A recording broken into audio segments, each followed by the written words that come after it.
Baik.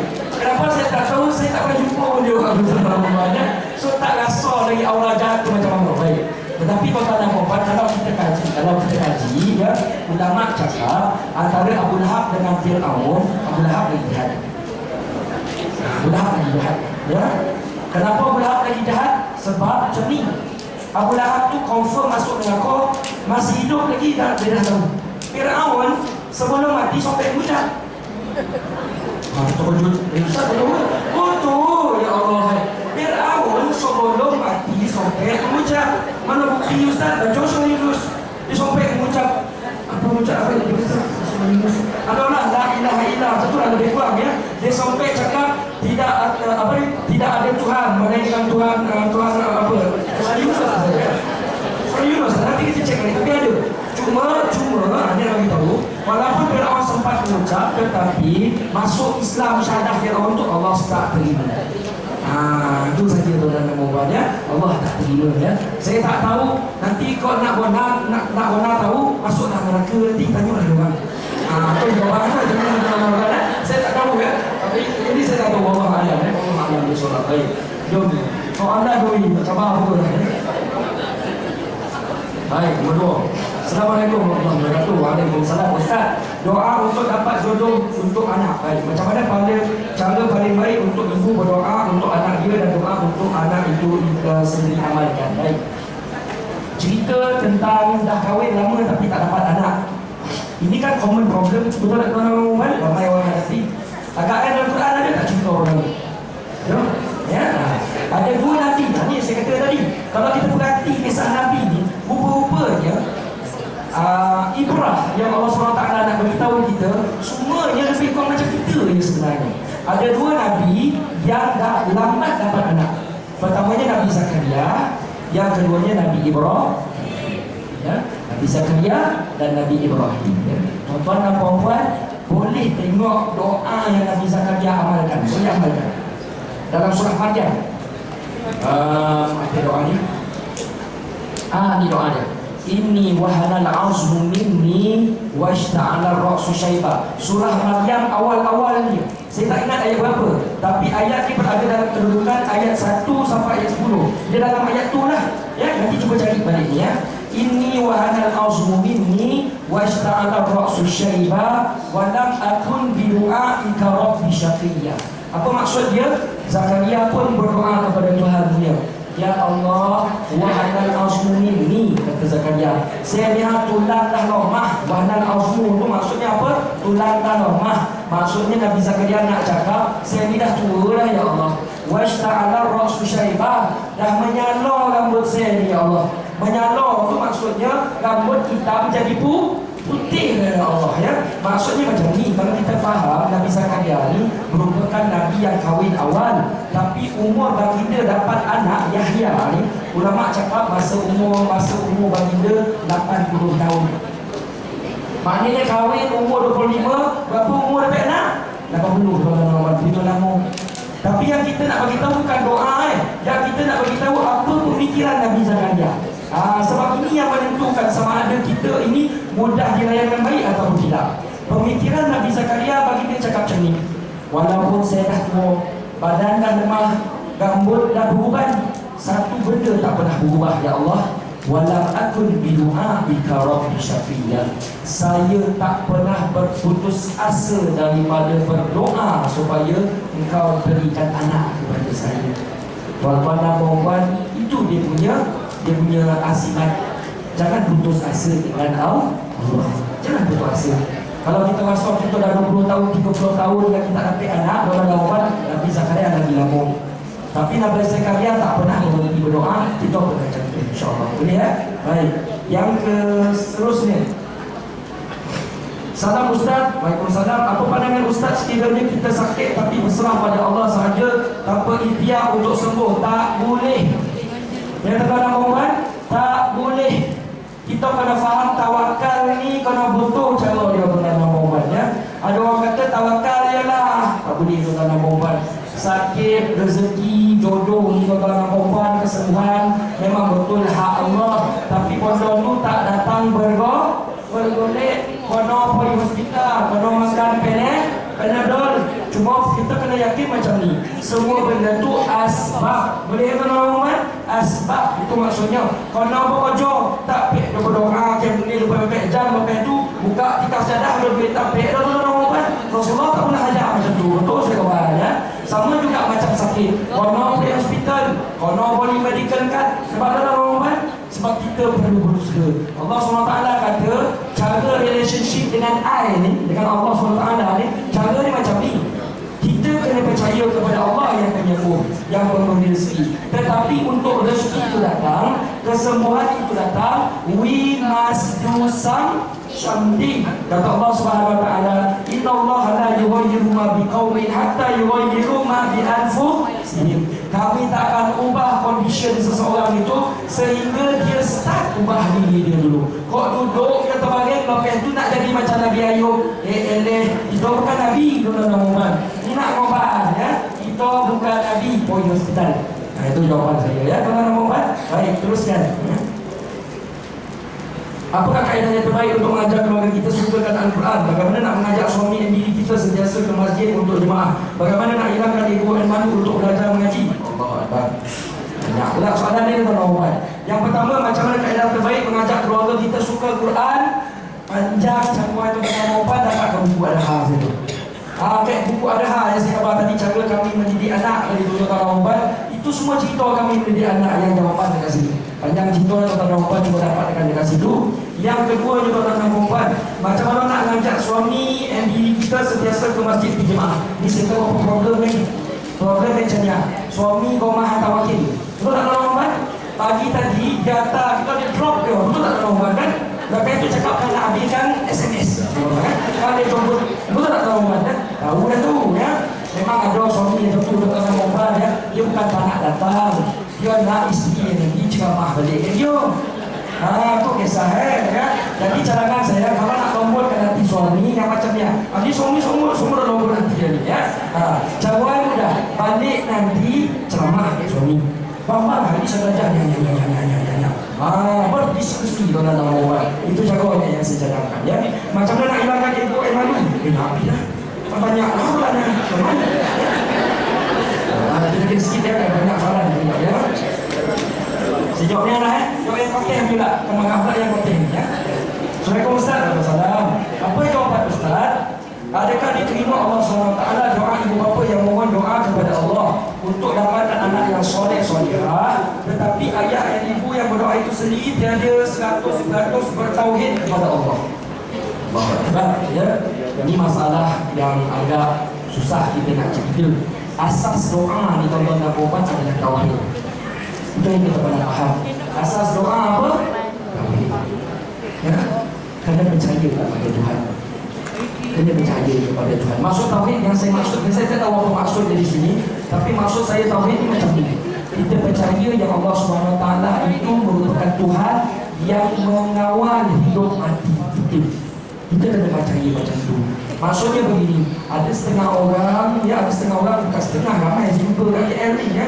Dia semayang rajin, ingatkan dah ada tauhid. Bila ada problem, dia pergi ke rumah. Itu tak ada tauhid, dia mahu ikut dalam berbual. Nampak tak ya? Ini masalah ya. Kita kena yakin bila ada problem, yang boleh solve problem tu siapa? Allah Subhanahu Wa Taala. Clearkan perkara itu dulu, insya-Allah yang lain akan lebih mudah clear. Dan teruskan, Ustaz suatu ketika dulu saya buka akaun Islamic Bank RM20 dengan duit haram, duit riba. Si baik tak letak nama ya? Takut itu saya ni memang coel kan. Kalau letak nama kan malu sering berhati nanti ya. Akaun semakin bertambah dengan duit halal. Sekarang baru saya ingat duit riba RM20 itu, adakah semua duit itu jadi haram kerana RM20 itu? Mohon pencerahan dari Ustaz. Baik, mudah saya mengenang perempuan. Macam ni. Kalau duit itu RM20, kita masukkan. Ya. Lepas itu kita masuk lagi RM20 ke haram. Masuk lagi top up RM20 ke haram. Semua yang kita top up itu puncanya haram. Everything yang datang dari itu halal ke haram? Haram. Kalau tadi, walaupun dah 10 juta tuan dan puan. Maksudnya macam mana nak ambil duit itu Ustaz? Saya ambil kok. Ambil, masukkan tabung masuk je. Itu cerita ni. Ya. Betul, pondok tu halal pada kita, tapi pergi masjid halal. Itu nak beritahu tuan dan puan. Ataupun buat benda-benda yang baik. Kita tak boleh makan sesen pun, tak boleh makan tuan dan puan. Second, Kalau kita ada simpanan, satu duit kita RM20. Lepas itu kan duit ni kan dia ada dia punya apa nama itu, dividen kan. Dan dividen tu kita tahulah 7% or whatever, dan dia bertambah dalam nombor 4. Kira dividen tersebut asingkan. Betul tak kita campur di halal? Betul tak kan? Asingkan tuan-tuan dan puan, yang buruk tu keluarkan. Tak boleh makan tuan-tuan dan puan. Yang boleh makan yang halal saja tuan-tuan dan puan. Itu contoh. Kalau semua walaupun ada 20 juta, semua haram tuan-tuan dan puan, minta maaf. Kalau nak syurga ni tuan-tuan, kalau nak syurga jangan tak kira lah ustaz, saya buat primokah, saya bagi tahfiz. Tak tadi tuan-tuan dan puan, halal haram tetap haram. Dia tak boleh jadi halal, tak boleh jadi halal. Minta maaf, mungkin ada tuan-tuan dan puan rasa macam tak sedap, tapi saya ni, tugas saya ni, saya beritahu apa yang betul tuan-tuan dan puan. Minta maaf banyak-banyak ya. Baik, teruskan. Assalamualaikum ustaz. Waalaikumsalam. Saya pernah baca orang yang fikir, ni best. Orang yang fikir mereka banyak lakukan amalan semasa di dunia, tetapi semua itu menjadi debu di akhirat. Benarkah hadis ini? Bagaimana kita nak tahu sekarang apa yang kita lakukan diterima ataupun tidak? Baik, tuan-tuan dan puan, ini bukan hadis, ini ayat Quran. Ya, ayat dia begini: wa qadimna ila ma amilu min amalin faja'alnahu haba'an mansura. Lalu pada waktu tersebut mereka ini menunjukkan amal ibadah baik mereka kepada kami. Ini kiamat bercerita ya. Apa yang kami buat? Kami jadikan semua amal ibadah itu haba'an mansura. Debu-debu yang berterbangan. Debu-debu yang berterbangan ni ada nilai tak tuan-tuan dan puan? Dia tak ada nilai. Kenapa dia tak ada nilai? Sebabnya mudah. Orang itu syirik kepada Allah Subhanahu wa taala. Itu orang kafir. Orang yang Islam kalau ambil amalan apa yang tak bernilai? Kalau amalannya itu tidak dimulakan dengan niat lillahi ta'ala. Itu maksudnya ya. Baik, teruskan. Makin banyak tak soalan Dah padam ada lagi. Ustaz, apa kiasan buah khuldi dalam sirah Nabi Adam? Ya Allah, ya Rabbi, ya Rasul. Banyak tuan-tuan dan puan kiasannya. Tak cukup saya nak cerita kat sini, tapi insya-Allah nanti saya akan cerita dalam, kan kita ada kuliah tafsir surah Waqiah. Nanti ada ayat yang akan sentuh topik ni. Datang kat sini tuan-tuan dan puan, kita akan cerita panjang cerita gitu ya. Baik, teruskan. Assalamualaikum Ustaz. Waalaikumsalam. Apa maksud ayat wa nuru yusufa? Dia tulis bahasa Rumi, itu yang susah tu. Wa nuru yusufa ala wajhiman wa ati ahabuni. Saya tak pernah hafal ayat ni tuan-tuan dan puan ya. Cuba cari ayat tu nombor berapa. Tapi saya rasa macam tak pernah hafal. Ni Quran lain kau. Rasa dah hafal semua dah kan? Saya sebut wa nuru yusufa ala wajhiman wa ati ahab. Tak pernah ni. Ini Quran Syiah lah. Kalau nak orang ya, tapi tunjuk ayat yang mungkin saya tak apa, saya tak pasal nanti bagi tu. SMS sampai ni ya. SMS ayat berapa? Minta maaf saya tak jawab ya. Ustaz, Assalamualaikum Ustaz. Waalaikumsalam. Apakah solusi masalah sako? Ada sako kat sini. Ya Rabbi, ya Rasulullah. Kita tak perempuan. Ini solusi yang mudah ya tuan-tuan dan puan ya. Mudah ya. Dulu saya belajar dengan sifat tuan-tuan dan puan. Kita ni banyaklah belajar tentang ayat apa, untuk saka, untuk polong, macam kita belajar tuan-tuan. Tapi daripada semua perkara tersebut, Ustaz Harudin buat satu conclusion. Kita ni takkan diganggu oleh setan. Sebab ni setan yang cakap, saya ni boleh ganggu semua umat Muhammad. Saya boleh ganggu kecuali orang yang kalau nak hilangkan diri daripada saka, belajar ikhlaskan diri beramal untuk Allah Subhanahu wa taala. Belajar bila baca Quran, jangan sebab kita baca Quran kerana saka. Tu sebab kata sombong-sombong tu dalam Quran. Bila kena saka baca Quran tak ikhlas tu. Belajar baca Quran sebab nakkan cinta Allah Subhanahu wa taala. Saya dulu pernah kongsi dengan tuan-tuan dan puan kisah Ustaz Harudin mengupik orang. Ini saya nak kongsi sekali lagi. Nak cerita tentang ikhlas dan juga satu lagi, the power of, orang cakap, simpanan dalam. Ini nak bagi tahu tuan-tuan dan puan, the power of simpanan dalam. Dulu Ustaz Harudin masa kami belajar kat Syifa tu, dia pernah cerita. Masa tu ada anak, ni cerita sikit lagi kan? Zoom boleh masuk kan? Boleh kan? Boleh. Masa tu ada kawan Ustaz Arundin. Kawan dia ni mufti Perlis, bukan mufti yang sekarang ni. Ni yang lama punya cerita ya, yang lama punya cerita. Saya pun tak tahu ya. Saya pun tak kenal sebab Ustaz Arundin tak beritahu mufti dia siapa. Mufti itu suatu hari call Ustaz Arundin. Masa tu Ustaz Arundin jadi pensyarah di UKM ya. Dia cerita lama betul tuan-tuan. Dia call Ustaz Arundin, dia kata pun dia nak mau besok kawan tadi ya. Anak ni ada problem. Anak-anak kena gangguan. Kena apa? Kena apa? Kena sikit, kena sampuk, tak tahu lah apa gangguan dia. So dia minta Ustaz Arundin bantulah balik Perlis, bantu baikkan anak dia. Ustaz Arundin pun balik lah. Bacalah ayat yang selalu dibaca. Baca 3 kul, baca ayat kursi yang simple. Dia tak nak perempuan ya. Anak itu tiba-tiba elok. Lepas itu kawan dia ni mufti ni pun tanya, entah tahu tak ayat yang entah baca tu tadi anak pun baca. Macam mana bila entah baca? Okey, anak baca tak okey. Nampak tak tuan-tuan perempuan? Ini nak bagi tahu tuan-tuan perempuan. Setan ni sebenarnya dia tak takut dengan ayat Quran. Bahkan setan ni hafal ayat Quran. Tu dah dia tahu. Saya pun nak mengubek kalau Syifa sekarang saya dah pencen tuan-tuan perempuan, jangan minta saya mengubek. Dia dah beritahu awak, saya dah pencen di zaman dulu ya. Sebab saya takut sekarang kan tidak guden tak kan parah ya. Dulu saya pernah mengubat tuan-tuan perempuan di Syifa, masa tu saya banyak baca 2008, 2007 tuan-tuan perempuan. Ada sekali begitu baik kalau orang perempuan masa tu, kita baca ayat Quran disambung, dia baca ayat kita. Saya kita boleh salah, tu nak harkat dia orang. Ini yang saya kembali, setan hafal Quran yang lain ya. So tak payah sama orang tuan-tuan perempuan ya. Kita nak bagi tahu macam ni, setan sebenarnya bukan sebab kita baca ayat Quran tu, betul lah dia asbab. Tapi sebenarnya jin dan setan ni, dia takut iman orang yang baca. Dia takut apa? Siapa yang baca? Takut. Ustaz Arundin ni banyak amalkan zikir.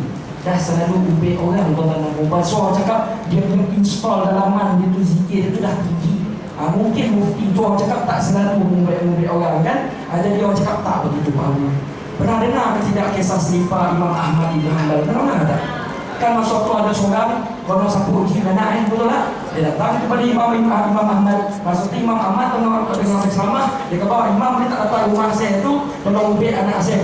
Dia kata saya ni tak ada masalah dah. Soalnya macam ni, kau ambil selipar saya keluar. Tu punya lah simple teman-teman. Dia ambil selipar saya keluar tu dibawa balik. Tu ya dia kata. Orang tu ikut dia ambil selipar teman-teman kan, dibawa balik, elok anak nampak? Elok anak. Lepas tu teman-teman perempuan, tiba-tiba anak kena masuk balik. Sifat tu, tapi anak tiba kena masuk. Rupa-rupa teman-teman perempuan, masa tu Imam Ahmad Ibn Hanbal dah meninggal. Sebenarnya setan bukan takut selipar. Setan takut punya selipar. Sedang rumah lagi tarik teman-teman perempuan. Tahu tak tariknya apa? Orang ni sembilan ni cakap tarik tu maksudnya laki power, dia kena power. Itu maksud orang sembilan. Sedang rumah teman-teman perempuan, iman dia terlalu tinggi sampai setan cakap kalau Umar lalu jalan ni, saya tak berani nak lalu jalan ni. Punya takut tuan-tuan perempuan ya. So saya harap nanti jangan nak ambil selipar saya tuan. Tolong kan. Tolong hilang dia kalau saya kan. Saya tak tahu dia sebab perempuan. Buat dia yang sangkut dia kan ambil selipar saya yang ngado tuan-tuan ya. Itu. Buku saya ambil ya. Nampak dengan ya. Baik, teruskan ya. Itu cerita dia tuan-tuan perempuan yang boleh Allah SWT ya. Maksudnya macam ni. Boleh kita amalkan. Apa ayat amal satu? Ini ayat paling power dia beritahu tuan-tuan perempuan. Amalkan baca di rumah surah Baqarah dan surah Ali Imran. Dan tiap hari baca 3 kul, kemudian baca ayat kursi. Itu yang paling power. Kau orang tanya saya apa lagi power? Ustaz tak ada tak lagi power. Dah tak tahu lagi dah. Itu yang paling power. It's all about bukan ayat tu. It's all about kita ni percaya ataupun tidak. Itu yang akan menentukan kepoweran Rangers atau tidak. Baik. Dorina, ini dah selesai. Salam Ustaz, waalaikumsalam. Berkaitan dengan selawat. Allahumma salli ala Sayyidina Muhammad wa ala alihi Sayyidina Muhammad. Mohon Ustaz terangkan maksud selawat berkenaan untuk kami jiwai dan berselawat dari hati. Baik. Tuan-tuan dan puan-puan, apakah maksud selawat? Selawat ini maksudnya begini. Apabila kita berselawat kepada Rasulullah SAW, ia membawa maksud kita sedang berdoa. Ya Allah, berikanlah kesejahteraan, berikanlah kebaikan, berikanlah barakah kepada Rasulullah SAW. Layani baginda dalam keadaan layanan yang lebih baik. baik, kita berdoa kepada Rasulullah SAW. Kita tahu Rasulullah SAW memang kedudukan dia baik, betul tak tuan-tuan? Tetapi dari sudut perspektif adab, orang yang sayangkan seseorang, dia sentiasa mendoakan kebaikan ke keburukan. Walaupun orang itu dah baik, itu yang kita buat kepada Rasulullah. Tetapi tuan-tuan dan puan, kita tahu bahawa hadis yang saya baca tadi, siapa yang berselawat kepada Rasulullah sekali, selawat itu akan dibalas oleh Allah SWT sendiri kepada si empunya selawat berapa kali? 10 kali. Apa maksud selawat Tuhan kepada kita pula? Seperti yang saya katakan tadi, Tuhan bila berselawat kepada kita dalam keadaan apa? Kalau ada doa kita yang tersekat, doa Tuhan akan makbulkan. Kalau ada di antara rezeki kita tersekat, Tuhan akan makbulkan. Lagi apa lagi tuan-tuan dan puan? Kalau ada kehidupan kita ini mungkin musibah, Tuhan akan angkat. That's why saya kata selawat ni Power Rangers tuan-tuan dan puan. Ya, amalkan banyak-banyak. Itu maksud selawat secara umum. Kalau kita nak bicara selawat ni tak habis hari tuan-tuan, banyak sangat dia punya manfaat. Tapi saya nak bagi tahu itu maksudnya secara asas. Alhamdulillah tuan-tuan dan puan yang dimuliakan Allah SWT, dan tak ada soalan. Ya, alhamdulillah. Jom kita masuk kepada kesimpulan. Boleh tuan-tuan dan puan? Ini kesimpulan cerita kita setengah hari ini ya. Minta tuan-tuan dan puan catat. Kesimpulan kita yang pertama tuan-tuan dan puan adalah begini. Saya harap tuan-tuan dan puan jadikan Al-Quran seperti GPS yang saya sebutkan tadi. Ya. Jadikan Al-Quran petunjuk macam GPS. Apa maksudnya? Ikut tuan-tuan dan puan, walaupun hati rasa macam lagu. Tuhan cakap siapa yang nak rezeki banyak, bersedekah yang banyak tuan-tuan dan puan. Walaupun hati ragu buat tuan-tuan dan puan, walaupun atau tuan cakap ya. Tuhan ni bila bagi solusi mujarab, cuba buat tuan-tuan dan puan. Yang keduanya, tuan-tuan dan puan, yang dimuliakan Allah SWT, cara kita nak hidup mudah, kita kontrol dalaman. InsyaAllah pasti luaran akan cantik. Ya, sebabnya begini, selagi kita hidup di dunia, masalah tetap ada. Sebab kita tak masuk syurga lagi. Kita tak boleh nak avoid daripada masalah, tetapi kita boleh kontrol dalaman. Kereta berlanggar tuan-tuan dan puan, kalau kereta kita bergeser kejap lagi, kita tak boleh nak kontrol tuan-tuan dan puan. Tetapi kita boleh kontrol reaksi kita. Sebab ada orang bila kereta ni berlanggar, dia bagi reaksi berbeza. Ada orang senyum, dia okey. Tapi ada orang kereta bergeser sikit tu nak dipoling kepada orang. Betul tak tuan-tuan dan puan? So it's all about macam mana kita menangani masalah yang itu teman. Yang ketiga tuan-tuan dan puan, dia kata Allah SWT, segala daripada Allah SWT dalam hidup kita ada yang sia-sia. Ini keyakinan yang saya minta kita tanamkan dalam hidup kita. Kerana begini, ujian Allah SWT datangkan kepada kita, dia ada dua dimensi. Ada berapa dimensi? Ada dua dimensi. Bila ujian itu diberikan kepada orang yang baik, orang yang taat, sebenarnya bila dia diberikan ujian itu sebenarnya Allah SWT bagi dengan tujuan nak angkat darjat dia. Sebagai contoh tuan-tuan dan puan, contoh hajah lagi lah. Sebab kita tahu hajah ni kawan baik saya, jadi saya faham hajah ni dia nanti lelaki okey kan hajah kan. Contohlah hajah buat banyak seminar kan, banyak buat benda baik, tetapi lepas tu dapat banyak feedback yang tak begitu baik ya. Kalau kita dapat banyak ujian dalam keadaan kita banyak buat benda baik, itu sebenarnya bukan Allah SWT nak downkan kita, tidak. Tetapi sebenarnya Allah SWT nak asah kita jadi berlian. Kan berlian ni makin mahal sebab dia banyak ketekan. Betul tak tuan-tuan? Rasulullah SAW rasa-rasanya ujian Rasul dengan kita mana lagi banyak? Rasul, betul tak? Jadi bila kita ni dapat banyak ujian masa buat benda baik, sebenarnya Allah nak lagi sayang kepada kita. Itu yang kita kena fikir.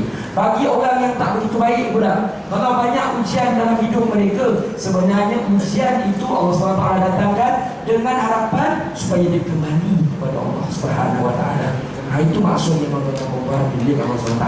Yang keempat, Allah SWT tak pernah memberati hidup kita.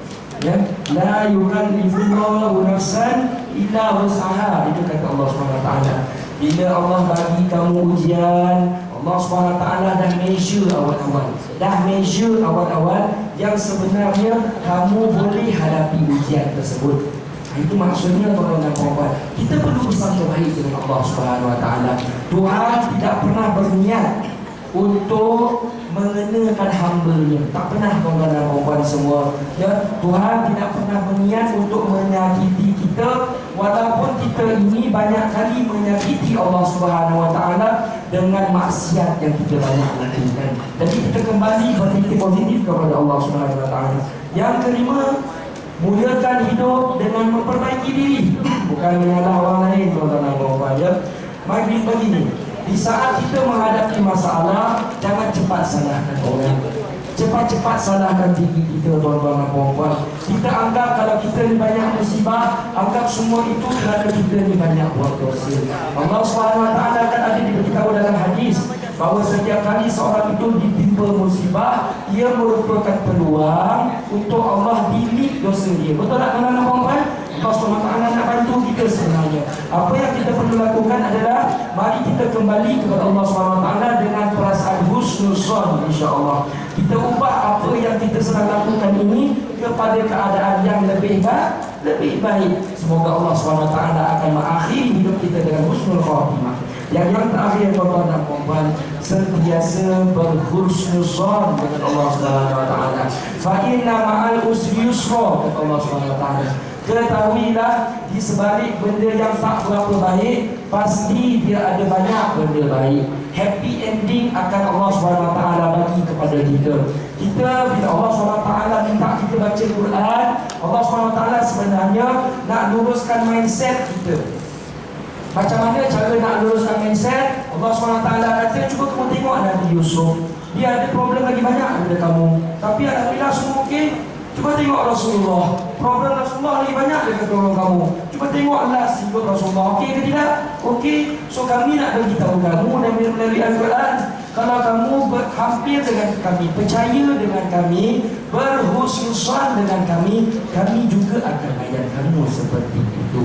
Ini yang kita perlu lakukan, tuan-tuan dan puan-puan. Semua berbaik sangka kepada Allah Subhanahu Wa Taala. Setiap masalah yang Allah bagi pasti ada penyelesaian, insya-Allah. Kita banyak berdoa, tuan-tuan dan puan-puan. Ilahi anta maksudi wa ridhaka matlubi. Itu doa kita, betul tak? Ya Rabbi, Engkaulah tujuan hidup kami. Ilaika maksudi wa ridhaka matlubi. Tujuan hidup kami sekarang nak cari redha Engkau. Kami nak cari jalan supaya Engkau sayang kepada kami. Tuan-tuan dan puan-puan yang dimuliakan Allah Subhanahu Wa Taala, kalau suami kita balik nanti dia tanya, apa cerita Ustaz Ashraf 5-6 jam Quran sampai situ? Tuan-tuan dan puan-puan, kalau tak dapat cerita semua, cerita berapa banyak? Cerita 6 kali ini. Kalau anak kita tanya, ibu belajar apa bu? Ya, setengah hari tak ada. Ya, apa yang ibu belajar? Share lah sikit. Tuan-tuan dan puan-puan, share dengan anak 6 poin, tuan-tuan dan puan-puan ya. Kita harap kita panjang-panjangkan lagi benda-benda baik ni. Semoga bila kita panjangkan perkara tersebut, Allah SWT akan bantu kita menjadi orang yang lebih baik. Tuan-tuan dan puan-puan, boleh kita tutup pertemuan kita dengan doa? Boleh, tuan-tuan dan puan-puan? Satu lagi lah. Satu lagi lah. Ingat Nabi lah. Terlupa fikir. Minta maaf tuan-tuan dan puan-puan ya. Satu lagi apa? Kembali kepada Allah dengan memperbanyakkan taubat dan juga istighfar. Bila kita sebut taubat dan istighfar ni, tuan-tuan, poin dia satu ya. Kita harap kita jangan jadi manusia sombong. Ya, kita takut bila kita ni banyak dah mencapai kejayaan, kita jadi manusia sombong dengan Tuhan. Kadang-kadang kita rasa apa yang kita dapat ni sebab kita yang buat. Kita takut hati kita ditipu ujian macam tu. Kita takut hati kita menjadi hati Haman. Tahu hati Haman, tuan-tuan? Haman macam tu lah. Haman pula Qarun.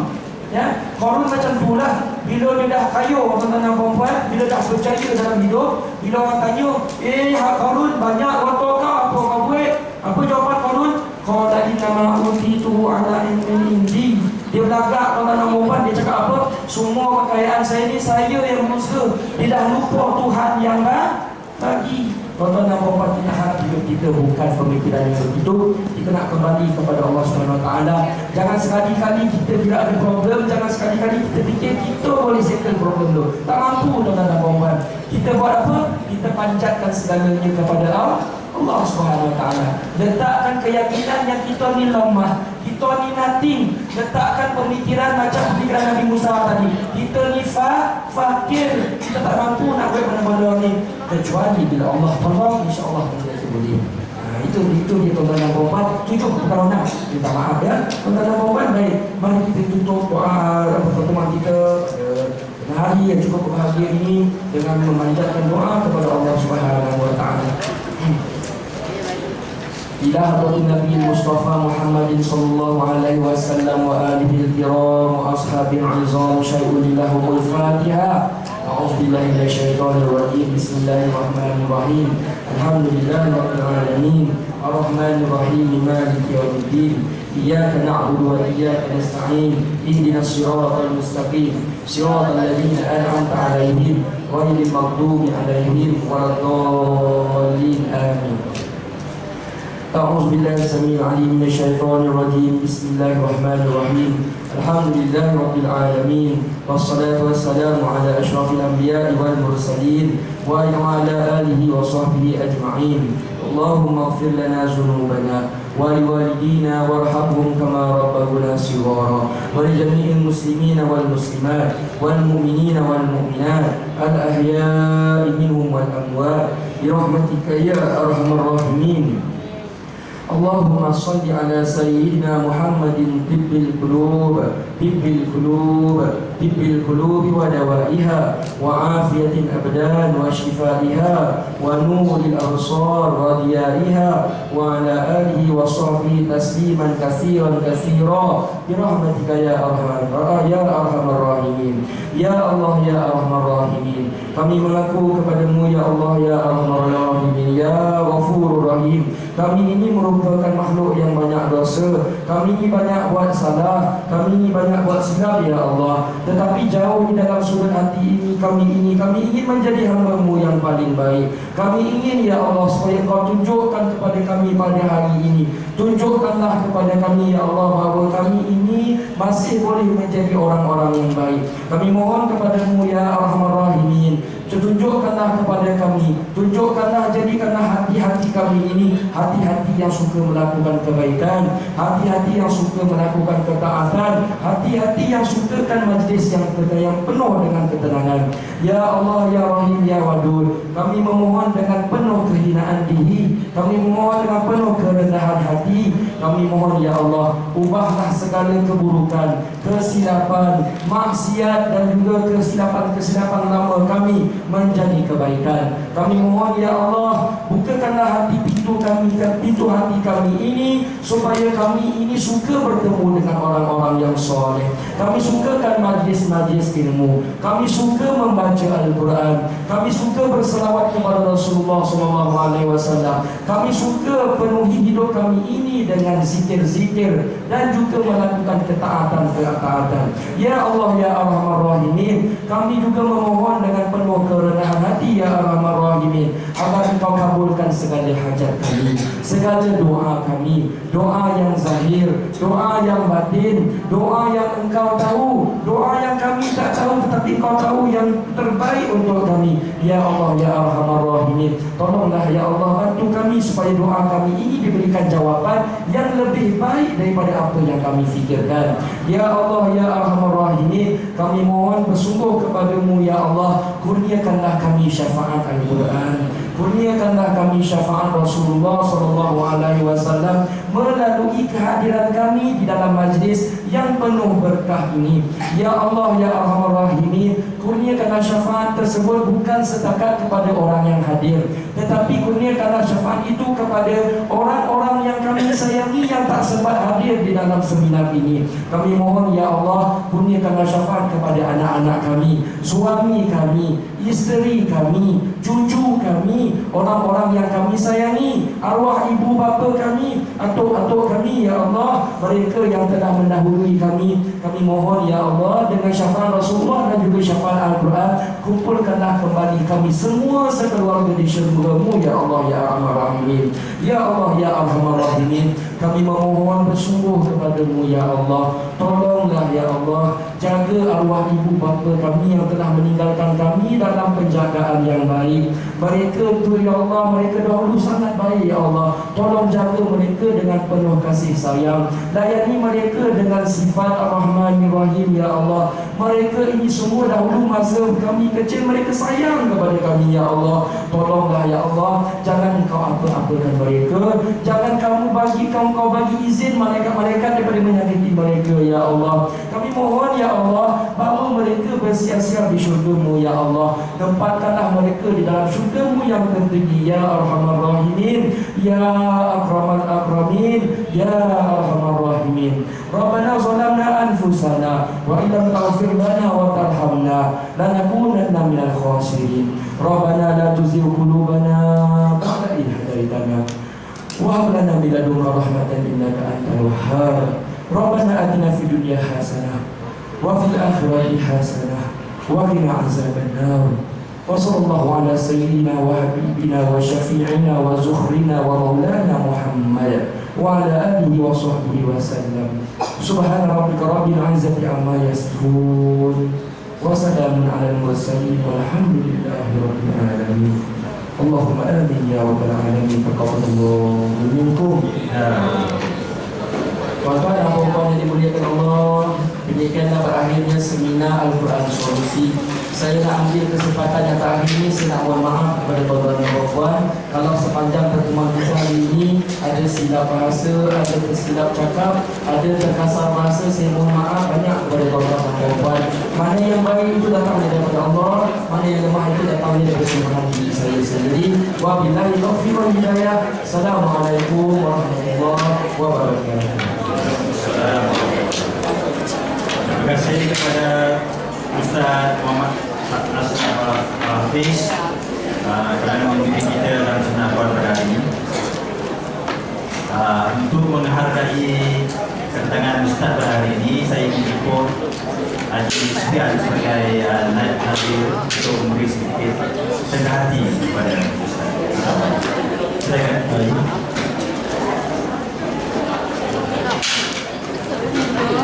Saya